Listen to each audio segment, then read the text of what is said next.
Hey everyone, and welcome to Salsa King. Don't forget to subscribe to my channel to get new salsa recipes all the time. Today we're going to be making a typical red salsa, like what you get at a Mexican restaurant. So let's get started. Alright, let's take a look at the ingredients before we start. So these have all already been washed. I've got here 4 Roma tomatoes. Try to get them as ripe as possible.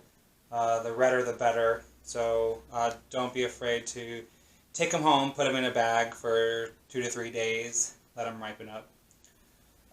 We've got a little slice of white onion. It's probably about an eighth of a medium to large sized onion. We've got 2 Serrano chilies. You can adjust that to your taste, but try to put in at least one. We've got a garlic clove, half of a lime. We've got a 4th teaspoon of salt, 4th teaspoon of marjoram. And about 2 tablespoons of cilantro. So the first thing we're going to do is we are going to cook the tomatoes and the chilies on the stove, and then we're going to put everything in the blender. Alright, so I have here a cast iron pan that I have heated up over medium-high heat. And I'm just going to put the tomatoes on there. Here that's already kind of hot.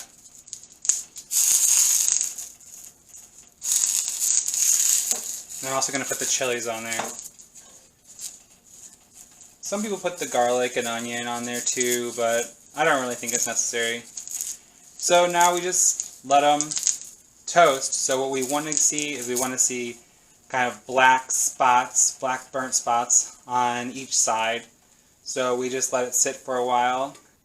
Okay, it's been about 5 minutes. I don't know if you can see this, but there's a little bit of steam and smoke coming out of the tomatoes, which is a good sign. Let's take a look here. Yeah, that looks pretty good. So I'm going to go ahead, yep, there you go, you can hear that cracking, so that's a good sign too. So I'm going to go ahead and flip over the tomatoes so I can get the other sides. Yeah, you can see here that one, the skin kind of split, which is perfectly fine. We're going to flip this one. There, that crack right there, that's where you heard a couple minutes ago. We're going to flip this one. So we'll let them cook a little more. Let's check the chilies. They're getting good. Let's let them sit a little bit. Let's give it another 2 minutes and we'll check back in.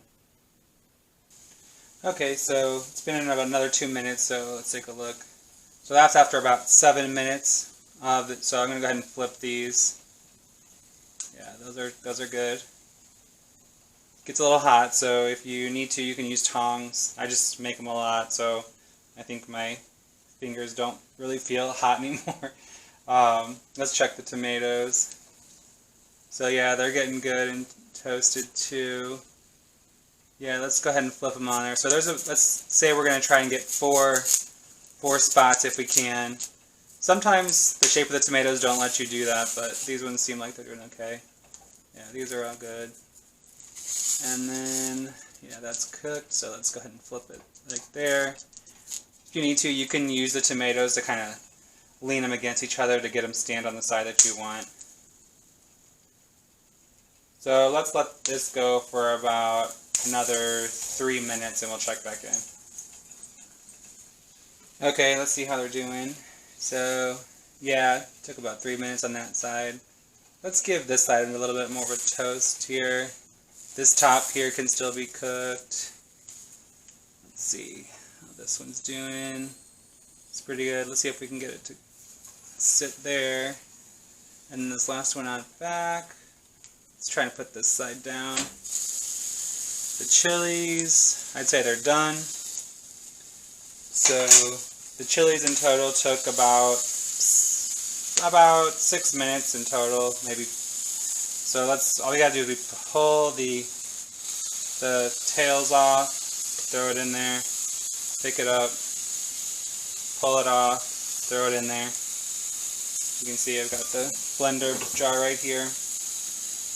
So let's give these tomatoes another 2 to 3 minutes, and then we'll go ahead and throw them in the blender. Alright, the tomatoes are just about done, so you can see they're all pretty dark on each side, so I'm going to throw these in the blender. I throw the chilies and the tomatoes in first because it helps it blend a little better to have these down. Uh, we really want to avoid adding water if we can. So throw these in there. Sometimes it also helps to chop up the tomatoes, but I'm going to try it without that and see if that works. All right, it's time to add in the rest of the ingredients. The onion, and I've got my garlic,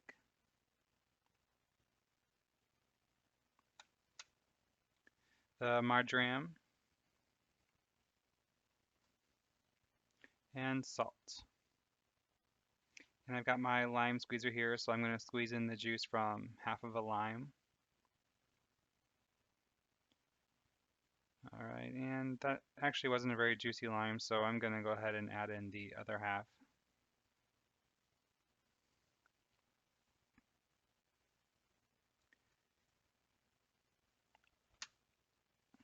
All right, looks good.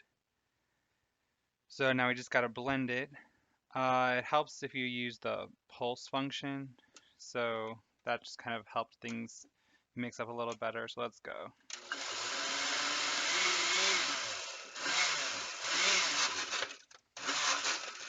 You can kind of shake it like it's the big chunks down there, but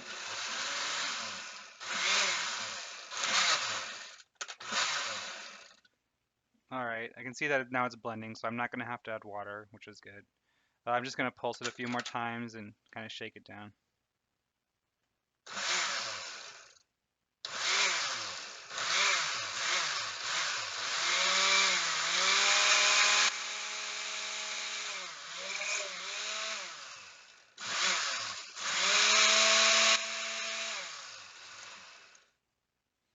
All right, that looks pretty good and blended. I don't see any large chunks in there, so that's good. I'm just going to pour it into a bowl. All right, so I'm just gonna pour it into this glass bowl here, and then I will add my cilantro.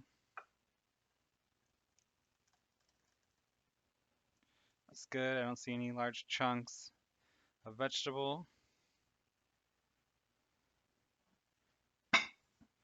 Now let's add in the cilantro. There's about 2 tablespoons fresh cilantro. Let's get it all in there. All right. Just gonna give it a quick stir. Incorporate the cilantro in there fully. I didn't blend the cilantro because it gives the salsa kind of a darker brownish color because you're blending up the greens. So I just add that in at the end. Just looks nicer. Doesn't really change the flavor. All right, this is exactly what we want to see. It's looking pretty red. The biggest problem people have making red salsa is that it comes out pink or a little orange in color. This has got some froth here in the top from the blender that makes it a little orangey, but that's gonna go away once I let it settle. Let's test it for salt.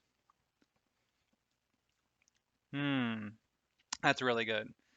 It's spicy, but not too spicy, and it doesn't need any more salt, so that's good. All right, I'm gonna just taste it with the tortilla chip here, just to see how it tastes. So let's do that. Mmm, it's perfect. Wouldn't change anything. I mean, it's a little bit hot right now because it was just cooking, but I'm just gonna put it in the fridge for a few hours, and it'll be ready to go. But it tastes great, better than what you get at a restaurant. So enjoy, and thanks for watching.